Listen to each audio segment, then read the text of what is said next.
Hi, I'm Amber Mustaine. Thank you so much for tuning in today. I'm going to be creating a tall centerpiece for one of my weekly clients using cut flowers from the garden. This is a great way to use up what you have and enjoy them inside.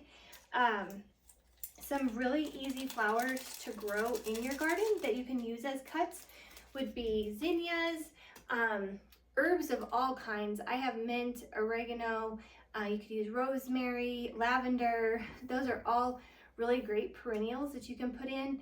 The mint does take over everything, so make sure when you plant that it's in a space that you want it to go. Also, you can plant things like yarrow. It's a perennial. It'll come back every year. It does spread as well. Sunflowers are a great cut flower. Sedum is a perennial that comes back every year, and that's wonderful to have. It changes color throughout the season, so it's green and then pink and then a darker red. It's beautiful and it makes a great plant outside, but also lasts a long time when you cut it. Dahlias are fairly easy to grow in most places. Rebecca, it's kind of like a sunflower, but it comes in a little bit different colors. Marigolds are great, and I'm working with a lot of these today. So I will have dahlias, zinnias, marigolds. We have some bee balm, which is really pretty, some apple of Peru. So let's get started. I'm going to start with this apple of Peru. It usually gets these little purple flowers, but because it's the end of the season, it does have some of its pods starting to dry. But because it is September and fall is coming, I'm going to leave them on for a little bit of texture and interest.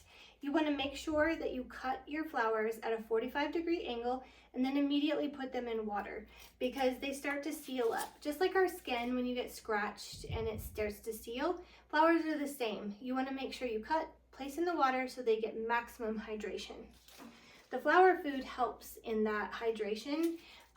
It also helps to give it nutrients and keep the bacteria from growing so rapidly in your water. You also want to make sure that you do not have much, ideally no foliage in your water, but sometimes a leaf will fall down there when you're putting it in. But when you have those leaves in there, they start to grow bacteria, and then that bacteria grows into your flowers, and then your flowers vase life doesn't last as long. So just give it a fresh cut and put it in. I'm creating an armature within the vase, so that means that I'm crisscrossing it so that when I put other flowers, they're going to be able to hold in there, because I haven't taped this or anything because there's going to be plenty of flowers to hold each other in there. But if you start with your armature, that's going to give a structure that you need to hold your flowers in place. My client has a huge entryway, and so we're going to just create something big and showy that they can put right there. They're coming back from a long trip, and so it'll be really nice for them to have flowers waiting for them. So this is blooming mint. It is so pretty this time of year. This is from my garden, and it has a strong fragrance. So if you don't like strong mint fragrance, it's probably not the best thing to put in. Again, I'm just kind of filling in. This is going to be a symmetrical all-around arrangement. I want people, when they walk into the house, if they're coming in the front, for it to look nice, and if they've come back to leave the house, that it looks nice on that side as well.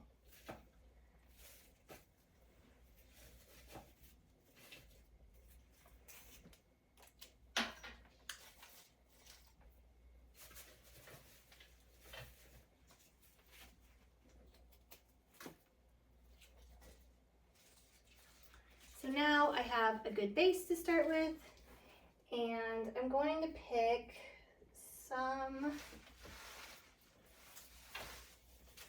of this bee balm. It's kind of bendy, so I'm going to go with the natural flow of this. That's why I love flowers so much, is that they kind of dictate where they want to go, and you can start creating your lines based on their natural flow. So we're going to go a line here and a line here. That way it carries your eye across the arrangement. So this one has a similar bend, not quite as large, but again, 45-degree angle. Plop that in. These have two little laterals, and so I don't want to squish them together, so I'm going to cut them apart.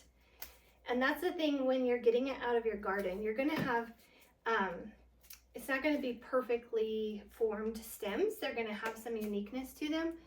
So just cut them where they need to be cut for your arrangement. And then make sure when you're putting in at this angle, if you want it to be down lower, you need to put it in at an angle. You don't want to put it straight up where it's going to stick straight up. So when you want that flow, make sure you stick it in at an angle.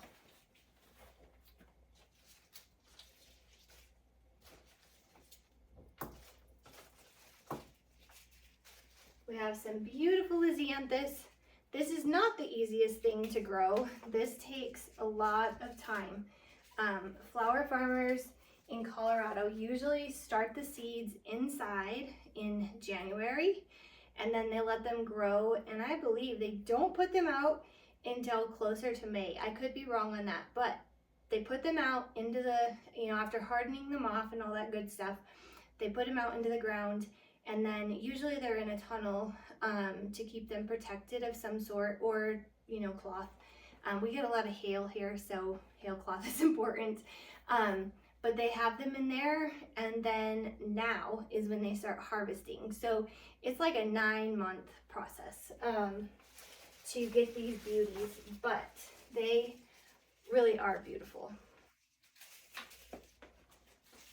And they're long lasting. Their vase life is more on like the 7 to 10 days versus your 4 to 7 for most flowers. Dahlias tend to be a little bit less depending on when you harvest them. They could be like 3 to 5, but they're beautiful, but they're fleeting.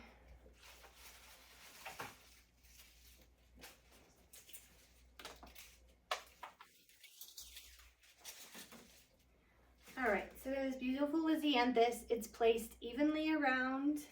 Now I'm going to bring in some marigolds. These have very long, short laterals, so they're not going to work in here, but I'll use them for another arrangement. But look how beautiful these are. These are huge marigolds. These are going to be more of your focal flower because your eye is going to be drawn to that larger bloom. And I want to make sure that I get that angle there.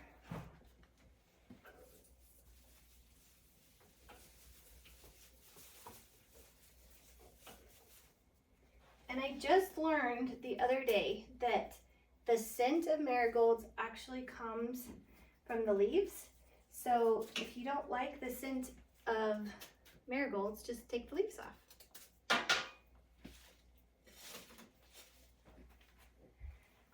I want one more taller one that's going to bring color up into here. Get a little more height to even this out. And then I'm going to bring in these beautiful dahlias. These are called Cornell Bronze, and this is one of my favorite colors, especially this time of year. And they have good length, so we're gonna bring them up taller. Sometimes dahlias could be your main focal point when they're the larger headed ones. These are just gonna be a complementary flower to what's going on. But I'm gonna pair a couple here, and then I'm gonna bring one a little bit larger over here. And dahlias, their heads, they kind of do what they want. Sometimes they're straight up, so you want to make sure when you place them like that, you can really see it. This, it's more laying at an angle, so I'm gonna lay it down so that you can still see its head.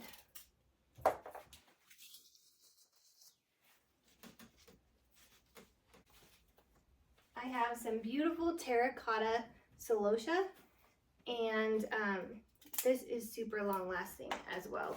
I just absolutely love this color.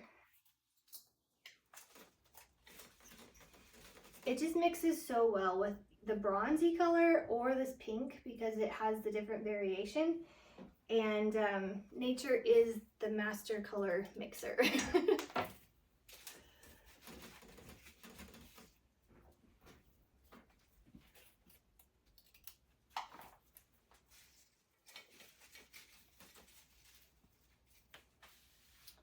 All right, I think I'll bring in a couple of zinnias as well. I need to get some taller ones.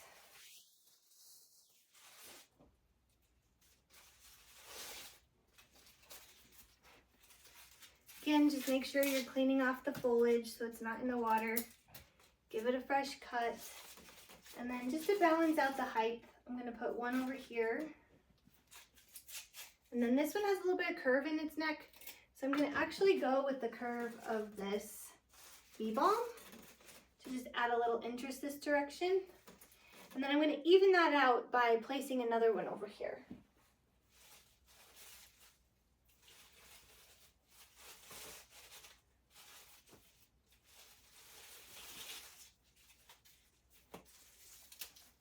And again, its neck is bending just a little bit, so that will work perfect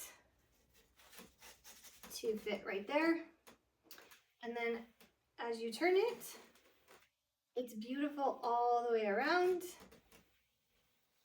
And there you have a beautiful cut arrangement for your table or entryway. And it's all with flowers that you can grow in your garden, fairly simple. And it's just such a wonderful joy to use product that you've grown yourself.